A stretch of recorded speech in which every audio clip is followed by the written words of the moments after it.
तो जय श्री कृष्णा दोस्तों, स्वागत है आप सभी का गीता ज्ञान सागर में। तो दोस्तों, आज का हमारा टॉपिक है कि धर्म क्या है और कौन व्यक्ति कितना धार्मिक है, और भगवान श्री कृष्ण गीता में कौन से गुण बता रहे हैं जो धार्मिक व्यक्तियों में पाया जाता है। तो चलिए शुरू करते हैं। तो दोस्तों, भगवान श्री कृष्ण गीता के 5वें अध्याय के 3 श्लोक में कहते हैं कि हे अर्जुन, जो पुरुष न किसी से द्वेष करता है और न किसी की आकांक्षा करता है, वह कर्मयोगी सदा सन्यासी ही समझने योग्य है, क्योंकि राग द्वेषादि द्वंद्वों से रहित पुरुष सुखपूर्वक संसार बंधन से मुक्त हो जाता है। तो दोस्तों, भगवान श्री कृष्ण यहाँ पर धार्मिक मनुष्यों में पाए जाने वाले 2 गुणों की चर्चा कर रहे हैं। पहला गुण राग द्वेषादि द्वंद्वों से रहित पुरुष, तथा दूसरा गुण जो किसी की आकांक्षा न करता हो। तो दोस्तों, हम पहला गुण समझने की कोशिश करते हैं कि जो पुरुष राग द्वेषादि से रहित हो, अर्थात जो व्यक्ति न किसी से लगाव रखता है और न ही किसी से दुराव रखता, यानी घृणा करता, वह पुरुष धार्मिक है। तो दोस्तों, भगवान श्री कृष्ण यहाँ पर स्पष्ट शब्दों में कह रहे हैं कि मनुष्य को राग द्वेषादि से रहित होना चाहिए, अर्थात न किसी से लगाव रखना चाहिए और न किसी से दुराव। इसमें सारी चीज़ें आ गई, इसमें कोई ABCD नहीं है कि ये अच्छा काम, ये बुरा काम। फिर ये सवाल ही नहीं उठता कि क्या करें क्या न करें, अर्थात जो मन में आए हमें वही करना चाहिए। बाहर से प्रभावित होकर कोई कर्म नहीं करना चाहिए। अर्थात भगवान श्री कृष्ण जो गुण यहाँ पर बता रहे हैं उसको और गहराई से समझे तो इस सूत्र का मतलब ये है कि कण कण में ईश्वर है। जब कण कण में ईश्वर है तो फिर किससे लगाव रखूं और किससे दुराव। वो कबीर जी कहते हैं ना, कबीरा खड़ा बाजार में मांगे सबकी खैर, ना काहूँ से दोस्ती ना काहूँ से बैर। अर्थात जब कण कण में परमात्मा है तो किससे दोस्ती करूं और किससे बैर रखूं।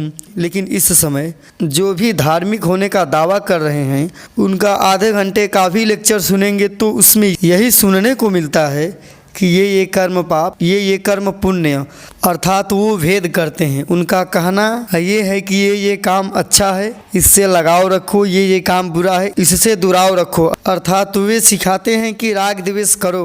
तो दोस्तों, इस समय जो धार्मिक होने का दावा कर रहे हैं उनका ये कहना है कि ये काम अच्छा, ये काम बुरा, अर्थात अच्छा काम से राग करो, लगाव रखो, और बुरे काम से द्वेष रखो, घृणा करो, उसके पास मत जाओ, वो कर्म मत करो।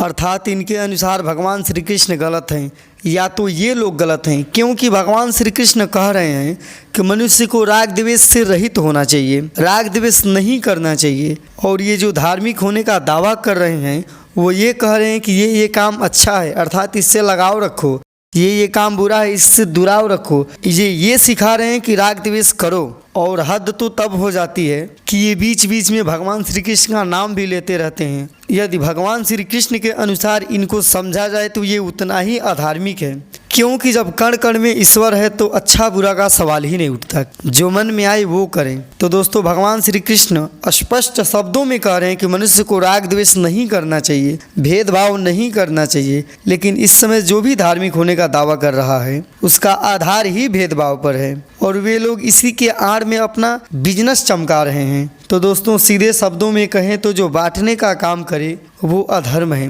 तो दोस्तों, अब ये सवाल उठता है कि क्या राग द्वेष से बचा जा सकता है, या कौन है जो राग द्वेष से रहित है। तो दोस्तों, जब हम लोग पैदा हुए थे तो पूर्ण रूप से धार्मिक ही पैदा हुए थे। तब हम लोग ना किसी से राग करते थे और ना ही किसी से द्वेष करते थे। यदि हम लोगों को अपना बचपना नहीं याद है तो आप अपने घर के छोटे बच्चों को देखें, वे ना ही किसी से राग करते हैं और ना ही किसी से द्वेष करते हैं। अर्थात हम लोग पूर्ण रूप से धार्मिक ही पैदा हुए थे। लेकिन जैसे जैसे हम लोग बड़े होते गए वैसे वैसे हम लोगों को भेदों वाली शिक्षाएं मिलने लगी कि ये करो, ये मत करो, यहाँ जाना, यहाँ मत जाना। और यहीं से हमारी अधार्मिकता की पहली सीढ़ी प्रारंभ हो गई। जबकि हम लोग पूर्ण रूप से राग द्वेष से रहित थे। उस समय हम लोगों को हर वस्तु सुख देती थी, लेकिन इस समय हर वस्तु हम लोगों को दुख दे रही है।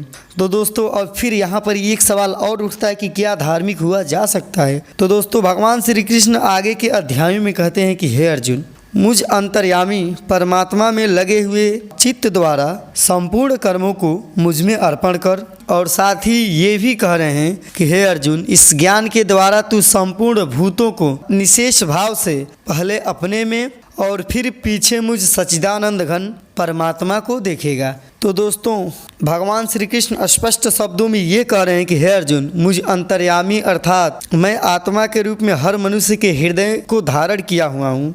और साथ ही भगवान श्री कृष्ण ये भी कह रहे हैं कि हे अर्जुन, तू सर्वप्रथम मुझ अंतर्यामी परमात्मा को निशेष भाव से पहले अपने में और फिर पीछे मुझ सच्चिदानंद घन परमात्मा को देखेगा। अर्थात भगवान श्री कृष्ण ये कहना चाहते हैं, ये समझाना चाहते हैं कि हे अर्जुन, सर्वप्रथम मुझ परमात्मा को तू अपने भीतर देखेगा, तभी तुझको अपने बाहर की चीज़ों में परमात्मा दिखेगा।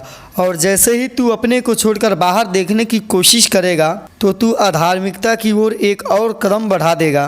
तो दोस्तों, हम लोगों के जीवन में भी यही हो रहा है कि कोई ये नहीं समझ रहा कि जब कण कण में परमात्मा है, कण कण में ईश्वर है, तो निश्चित रूप से उस कण में हम लोग भी आ गए। अर्थात हम लोगों में भी परमात्मा है और हर मनुष्य को परमात्मा अपने भीतर खोजना चाहिए, ना कि बाहर।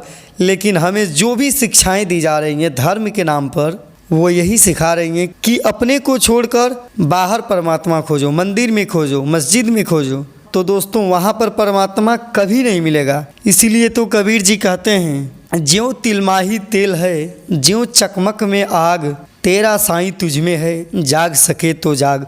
अर्थात कबीर दास जी कहते हैं कि जैसे तिल के अंदर तेल होता है और आग के अंदर रोशनी होती है, वैसे ही हमारा परमात्मा हमारे अंदर ही विद्यमान है। अगर ढूंढ सको तो ढूंढ लो। तो दोस्तों, एक और उदाहरण से समझने की कोशिश करते हैं। बुद्ध भगवान इसीलिए तो कहते हैं कि अपने दीप स्वयं बनो। और तो और स्वामी विवेकानंद तो और स्पष्ट शब्दों में कहते हैं, जब तक आप खुद पे विश्वास नहीं कर सकते तब तक आप भगवान पे भी विश्वास नहीं कर सकते। अर्थात पहले आप अपने में ईश्वर को देखेंगे, तब जाकर बाहर ईश्वर दिखेगा। इसका मतलब ये हुआ कि आदमी जहाँ पर है वहीं पर धार्मिक हो सकता है, और वह जैसे ही परमात्मा को अपने को छोड़कर कहीं बाहर खोजने निकलेगा तो वह अधार्मिकता की ओर एक और कदम बढ़ा देगा। तो दोस्तों, हम लोग इन सारी बातों का निचोड़ समझे तो वो ये है कि जब तक मनुष्य अपने अंदर परमात्मा को नहीं देखेगा तब तक उसे परमात्मा बाहर भी नहीं दिखेगा। उसे तब तक इस पे विश्वास नहीं होगा कि वास्तव में कण कण में परमात्मा है। और हम लोगों के जीवन में यही दुख का कारण है कि हम लोग अधार्मिक है, क्योंकि हम लोग अपने जीवन में परिवर्तन लाना चाहते हैं। और इससे साफ स्पष्ट होता है कि परिवर्तन लाने की इच्छा, अर्थात हमको इस बात पे विश्वास नहीं है कि कण कण में परमात्मा है। यदि कण कण में परमात्मा होता तो हम बदलने की कोशिश नहीं करते। ये भी परमात्मा है, जो आएगा वो भी परमात्मा है, तो हम खुश रहते हैं, अपने जीवन से खुश रहते हैं। तो दोस्तों, यदि हम संक्षिप्त में समझें कि धर्म क्या है, तो अपने को जानना ही धर्म है और अपने को छोड़कर बाहर की ओर दौड़ा भागी करना ही अधर्म है। तो दोस्तों, आज के लिए इतना ही। मिलते हैं अगले वीडियो में। वीडियो देखने के लिए बहुत बहुत धन्यवाद।